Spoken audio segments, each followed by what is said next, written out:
Hey everyone, and welcome to a deep dive into the crazy world of the internet. Like, seriously, things are changing so fast. Today we're looking at some pretty big changes. Stuff that could actually change how we go online. Yeah, definitely. We've got some big stuff to cover today. So first up, OpenAI. We all know ChatGPT, it's been blowing up everywhere. Right. But what if they took all that AI power and, built it into a web browser? It's a real possibility. Seriously? Yeah, and Google's getting a little nervous about it. Okay, so that's not just a rumor then. I mean, it kind of makes sense, right? Yeah. Instead of going to Google and typing in a search, Yeah. you could just, talk to your browser, ask it anything. Exactly. Think about it. You could ask these really complex questions and actually get, tailored answers. That's pretty wild. It's a total game changer. Okay, I have to admit, that does sound kind of cool.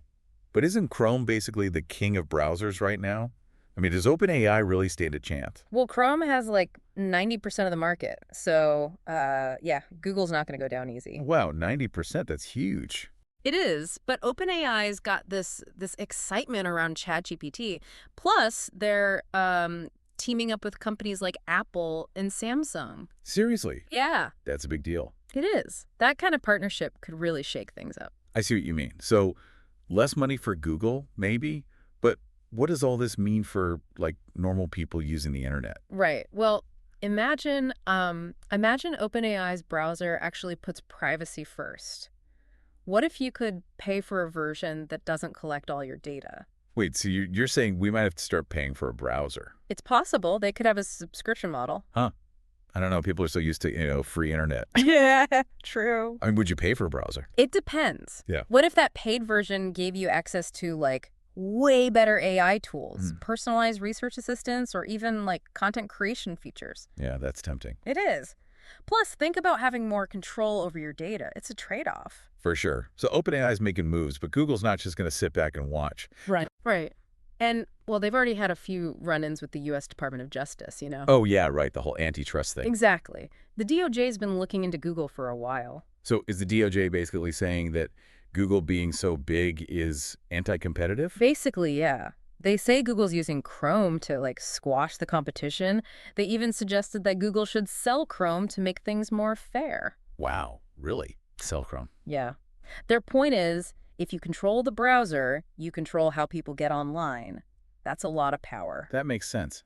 But didn't Google push back against that pretty hard? Oh, yeah. They said that selling Chrome would hurt America, hurt our economy and our technology. Okay, so it's more than just a browser. It's about America winning or something. It's a big battle for sure. It's about who controls the internet, who sets the rules, and how your experience online is shaped. So we get to decide who wins? In a way, yeah.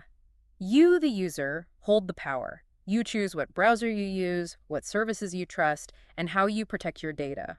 It's crazy to think about how much power these companies have over, just our everyday lives. Yeah, it's a lot. Speaking of power, let's talk about WhatsApp. What's going on with them over in India? Remember that whole thing with their privacy policy a few years back? Everyone was freaking out. Oh, yeah, that was a mess. It's a classic example of what we call the network effect. Network effect, what's that? Okay, imagine you use WhatsApp to talk to everyone. Your friends, your family. Right, everyone uses it. Exactly. So what happens when WhatsApp says, hey, we're going to start sharing your data with Facebook to, target you with ads? Ugh, not cool. But what are you going to do? Right, everyone's on WhatsApp. Right, you can switch to a different app, sure, but then you got to get everyone else to switch too. It's almost impossible. So they knew they could get away with it because they were just too big. Pretty much. Especially in India, WhatsApp is huge over there. So people had to accept the new terms even if they didn't like it. Yeah. But, someone did push back. Who? India's Competition Commission, the CCI. They weren't messing around. But they do. First, they hit Meta with a massive fine, over 2 billion rupees. Whoa. Yeah, but it gets better. They also said WhatsApp can't share data with Meta for advertising for the next, 5 years. 5 years? Wow. That's a big win for privacy. It is. So yeah, if you're using WhatsApp in India, your data is a lot safer now. That's awesome. Yeah. But how does WhatsApp make money now? I mean, they need data for all those targeted ads, right? Right. Well, they could do what they've done in Europe. What's that? They could offer a paid version of WhatsApp. A paid version? Like, you have to pay to use WhatsApp? Yeah. Think of it like a premium version. More privacy, no ads, maybe some extra features. Would you pay for WhatsApp? I don't know. It's tough, right? We're so used to it being free. Yeah, and especially in India, people there love free stuff. Very true. It might be a hard sell, but maybe WhatsApp will find some other way to make money, like premium features or maybe something for businesses. Yeah, there are options. Okay, before we wrap up, let's go back in time for a minute.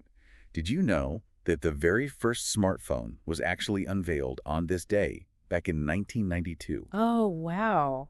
The IBM Simon, right? Yeah. Can you even imagine what a smartphone looked like back then? Well, it was definitely bulkier than what we're used to, like way bigger. I bet. But get this, it had a touchscreen and a stylus. Plus, it came with apps already installed, and you could even send faxes from it. Wait, faxes? From your phone? Yeah, pretty wild, huh? Back then, that was cutting-edge technology. So why didn't it take off? What happened? A few reasons. For one, the battery only lasted like an hour. An hour? That's terrible. I know, right? And it cost Yeah. over $1,000. Oof. Yeah, that's not going to fly. Nope. Plus, flip phones started getting popular, and the Simon just kind of faded away. That's kind of sad. It is, but, it paved the way for the smartphones we have today. Like, all those innovations, they build on each other. It makes you wonder what today's IBM Simon is, Yeah. What are we using now that our kids will think is totally ancient? That's a good question. Maybe VR headsets? Yeah. Or remember those smart glasses everyone thought were going to be huge? Oh, yeah, those things never really took off. Mm-mm. Maybe those are the IBM Simons of today. It's hard to say for sure. It is. Okay, well, we've covered a lot today. Browser wars, data privacy, even a blast from the past with the IBM Simon. What are the big takeaways here? Well, I think the internet is, well, it's definitely not standing still. Things are changing fast. For sure. Companies like OpenAI are really shaking things up, and that could be a good thing. More choices, more innovation. I like the sound of that. Me too. Yeah. But we also have to be aware of what's happening with our data. Right. Like, are we okay with companies tracking everything we do? Are we willing to pay for privacy?